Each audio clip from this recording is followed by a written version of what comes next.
frères et sœurs, nous sommes de retour dans nos études de 2 Thessaloniciens, toujours dans le chapitre 1, où est-ce que, bien sûr, Paul veut ramener le regard sur Dieu, celui qui a ce juste jugement.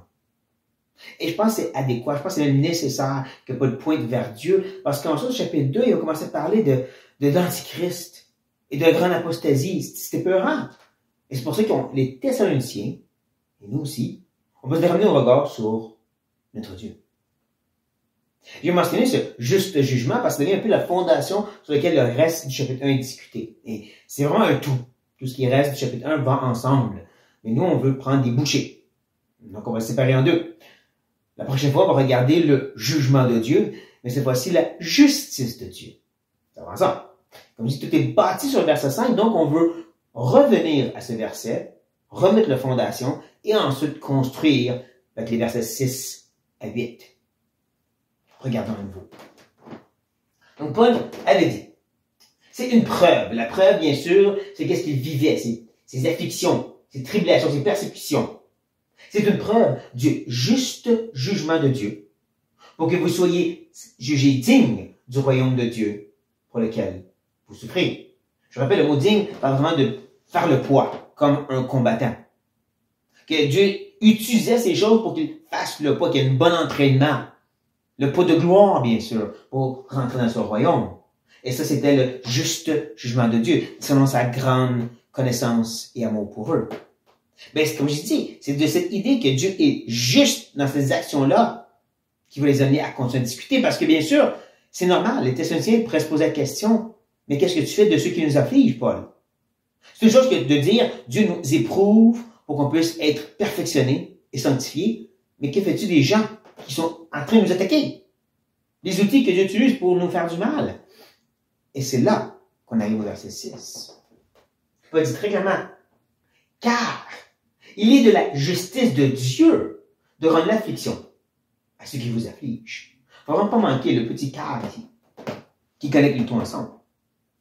Même une meilleure façon de l'exprimer serait si, en effet, je viens de vous parler du juste jugement de Dieu, ben justement, en effet, en parlant de ce jugement de Dieu, la justice de Dieu, comprenez que c'est pas juste en rapport avec vous qui vous souffrez pour être sanctifiés, c'est aussi le fait que Dieu va affliger ceux qui affligent. Dieu va rendre un juste jugement. Hein?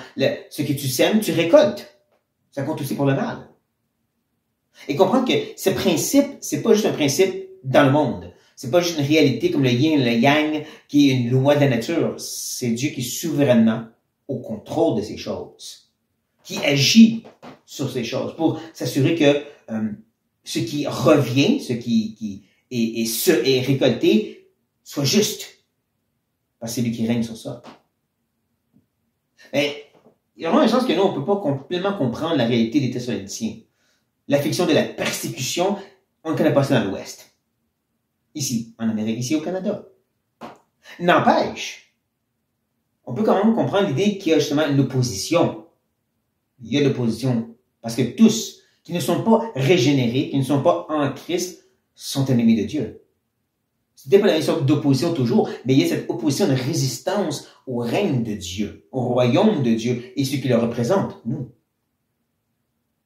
Il faut reconnaître que Dieu est juste en ramenant sur eux les pleines conséquences. C'est pour ça, même la petite grand-mère bien gentille, qui n'est pas née de nouveau, qui n'est pas en Jésus-Christ, est ennemie de Dieu. Et elle va avoir la juste conséquence de ses actions. C'est-à-dire que c'est pas juste pour Dieu de punir la petite grand-mère et de l'envoyer en enfer, c'est de ne pas comprendre à quel point qu'elle est une ennemie de Dieu. Ça semble dur à dire, mais c'est la réalité. La Bible est claire sur ceci.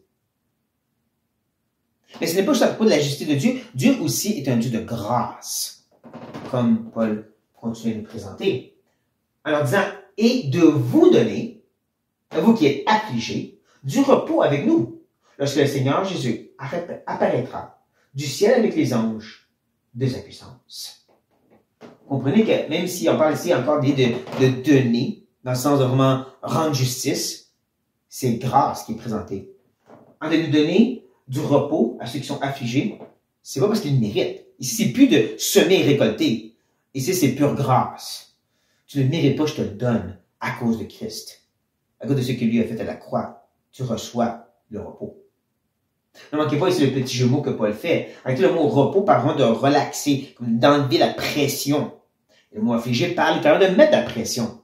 Donc là, présentement, vous êtes dans la pression, mais cette pression va être enlevée par la grâce de Dieu. C'est pour ça que je me dis, Dieu est juste envers cette petite grand-mère parce qu'il y a tendu la main par Jésus-Christ. Il dit, je te fais grâce. Sois en relation avec moi. Et elle dit, non merci. Je suis correct comme ça. Elle reste ennemie de Dieu.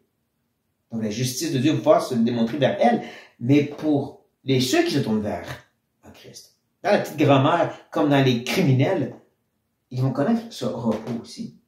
Mais seulement à l'apparition, à la révélation même.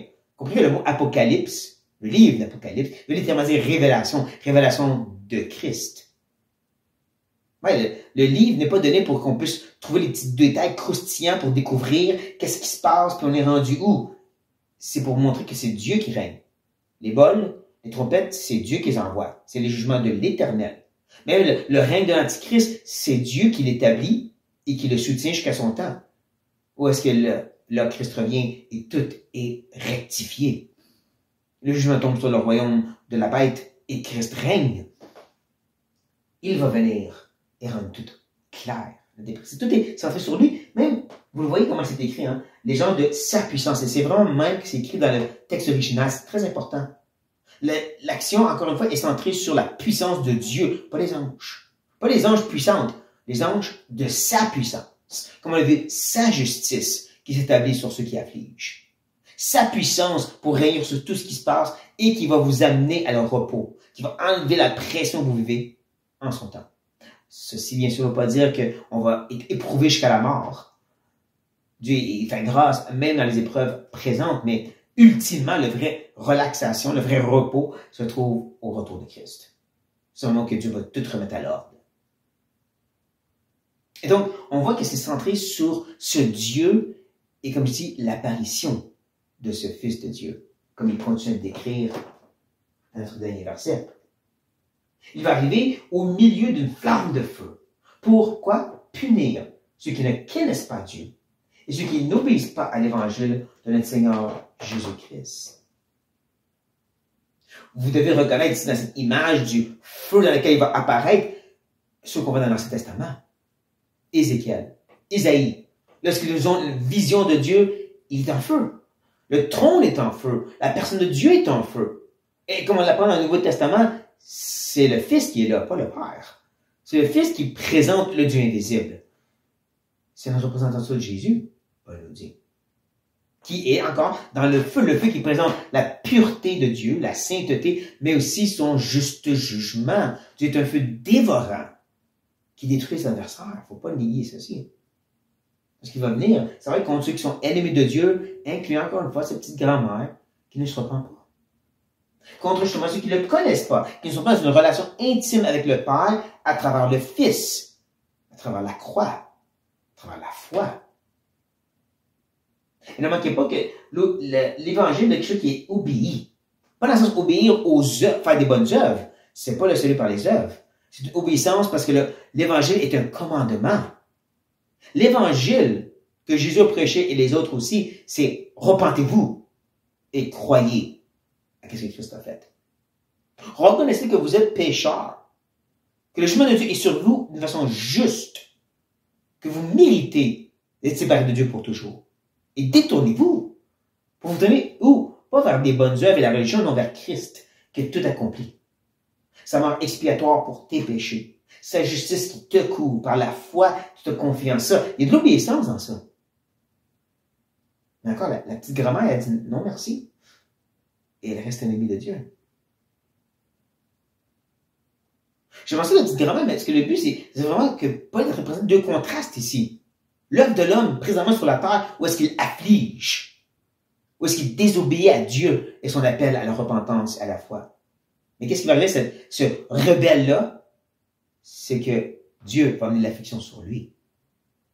Dieu va amener son juste jugement sur lui, ultimement.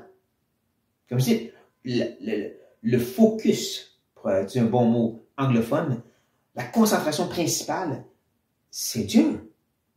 À travers tous les trois versets, on a vu Dieu agir. Il afflige les affligés. il rend justice et il va punir. C'est Dieu qui est à l'œuvre. Comme je dis, c'est tellement important dans les circonstances dans lesquelles on se trouve. Les choses qui arrivent, on ne peut pas être concentré sur ça. Et qu'est-ce qui arrive, et qu'est-ce que ça veut dire, et à quoi qu'on doit craindre, et qu'est-ce qu'on doit faire. Non, on regarde à Dieu qui règne, qui amène les choses à exécution et qui va ultimement amener son point final, le point d'exclamation, le retour de Christ, cette grande révélation. Gardons nos regards sur notre Dieu. Gardons cette espérance en lui, peu importe ce que les hommes font. Chers frères et sœurs, soyons encouragés par ces paroles. Sur cette note, prions. Au Éternel, il y a beaucoup de choses qui se passent. On a des frères et sœurs qui sont sévèrement persécutés. On souffre, Père. On souffre de l'affliction de ce monde qui est contre toi. Les enfants du diable, comme tu l'as dit toi-même. Mais on prie que nos regards et notre espérance reviennent à toi. Non pas seulement des grandes délivrances présentes, mais l'espérance d'une nouvelle terre et un nouveau ciel. Donne à mes frères et sœurs, donne-nous à tous d'espérer pour ce grand retour de Christ. Ce moment qu'on va être amené dans le repos, la relaxation de toute cette pression. C'est un moment où on va finalement rentrer dans la gloire, dans laquelle tu nous rends prêtes, dans laquelle tu vas nous rendre dignes d'y rentrer. C'est ton nom, mon Dieu. On regarde à toi, je prie, en Jésus-Christ. Et ce soit notre frère et sœur, soyez bénis.